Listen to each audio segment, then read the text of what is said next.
Part 2. Reassessing, Claiming, and Assimilating the Indian. 2.1. Citizenship and Education. By the late 19th century, the relationships between citizenship, civilization, and education were evident for most white reformers. Citizenship was equated with civilization, and they would only become civilized, and thus citizens, if they, Indians, assimilated the industrial and agricultural skills needed by the Republic. Policymakers, reformers, were thus united in their belief that education was an essential part of the solution to the Indian problem, but they were divided on how to go about it and on the capacity of Indians to change and assimilate. However, it should be stated that the vast majority of Indians in the 1880s did not want American citizenship because clearly for them it was a sign of spoliation and it would invalidate the former treaties. The general assumption, of course, was that the old stock Americans, white Anglo-Americans, had the right and even the duty to shape and control the cultural life of Indians and the cultural life of America. Who and how? The government played an active role in this assimilation process, mostly through the Bureau of Indian Affairs. One of the Bureau's duties was to supply health aid, food, and other necessities to the tribes. One of the most dramatic parts played by the Bureau of Indian Affairs, with the help of several religious sects, was the creation and administration of off-reservation boarding schools. In the 1880s, it had become obvious that children were easier targets for assimilation and that they would better acculturate when they were removed from their family and their cultural environment. As Carl Schurz put it in Present Aspects of the Indian Problem in the North American Review, see handout, quote, "To fit the Indians for their ultimate absorption in the great body of American citizenship, these three things are suggested by common sense as well as philanthropy. First, that they be taught to work by making work profitable and attractive to them. Second, that they be educated, especially the youth of both sexes. Third, that they be individualized in the possession of property by settlement in severalty with a fee simple title, after which the lands they do not use may be disposed of for general settlement and enterprise without danger and with profit to the Indians." End of quote. Between 1880 and 1895, the Congress's annual appropriations or budget for Indian education was multiplied by 26, and some 20 off-reservation schools were created in addition to day schools. Children were prohibited from speaking their native languages, and they had to practice Christian rituals. They were in fact compelled into Christianity. The first and model boarding school was Carlisle School in Pennsylvania. Its founder, Captain Pratt, strongly believed in vocational training for Indians and encouraged some of the students to live in white homes and practice agriculture and domestic work. This was known as the outing system. The other model school was Hampton, founded by Samuel Chapman Armstrong. The two men diverged in the missions they saw for Indians. Pratt felt Indian children could be assimilated as political and cultural equals. Armstrong thought educated Indians should go back to their communities to uplift the race. The curricula in these schools encompass a classic transmission of social studies and humanities, combined with values that were taught which were white middle-class values: hard work, personal hygiene, sexual fidelity, legal justice, and minimum standards of literacy. In both Carlisle and Hampton, the curricula included athletics, debating societies, military training, work programs, all, in short, to prepare the little children for citizenship. Both schools were at the cutting edge of manual education, which was being much debated at the time.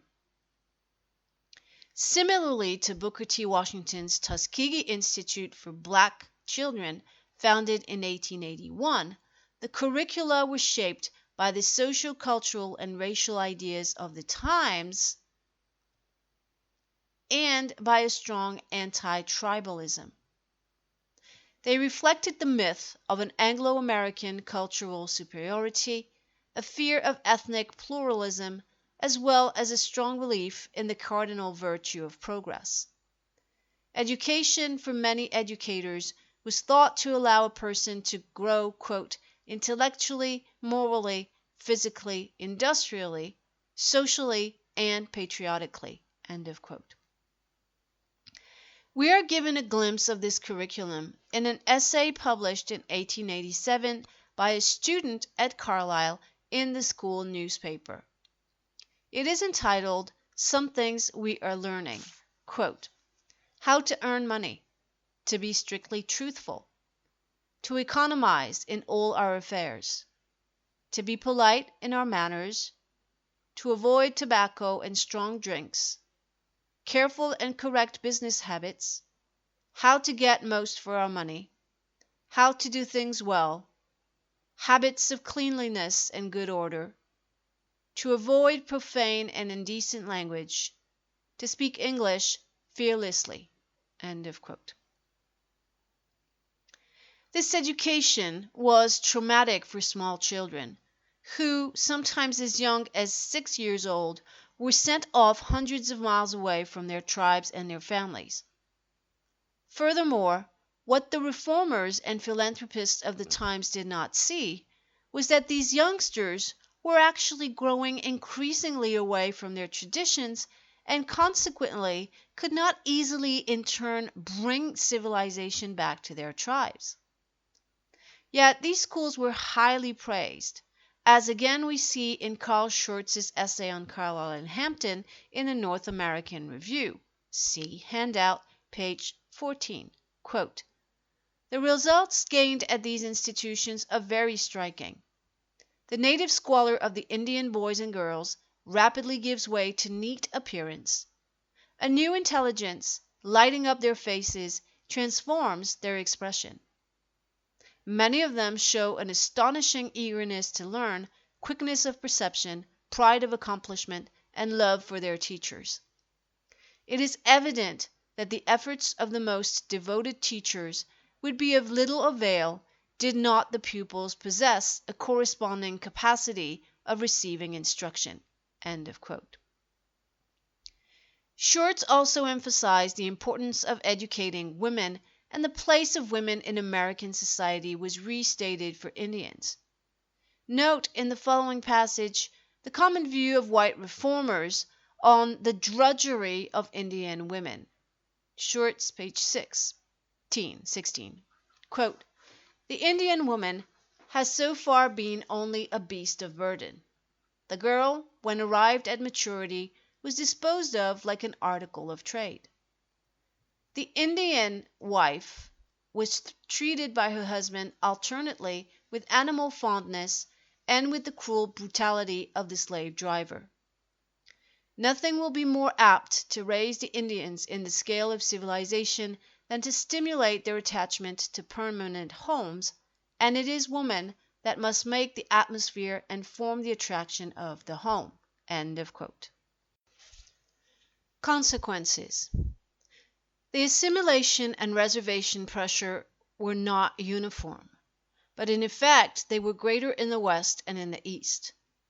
Where Indian populations were scattered, such as in the Southwest and along the Pacific coast, reservations remained few. The Navajos, for instance, moved peacefully towards herding and farming and were able to protect their landholding in Arizona and New Mexico. Other tribes were indeed eager to learn farming techniques, such as the Yankton Sioux along the Missouri River. In effect, many American Indians turned to new jobs, depending on the geographical areas. In Massachusetts, New York, and North Carolina, men became sailors, domestic servants, or agricultural laborers. In the Great Lakes region, they took up farming, fishing, and trading. Still, the addition of bad weather, bad lands, uncertain supplies of tools and supplies by the Bureau of Indian Affairs made it impossible for the new farmers to thrive, much less compete with the growing corporations. American Indians on the reservations resisted this ethnocide by perpetrating sabotage, moving the boundary markers of the land holdings, refusing to send their children to either day or off-reservation boarding schools, or simply by going to court. They progressively understood that Anglo-Americans would never be satisfied with what surplus land they could obtain, that they themselves had no rights in spite of former treaties, and more importantly, that these treaties were being repeatedly violated.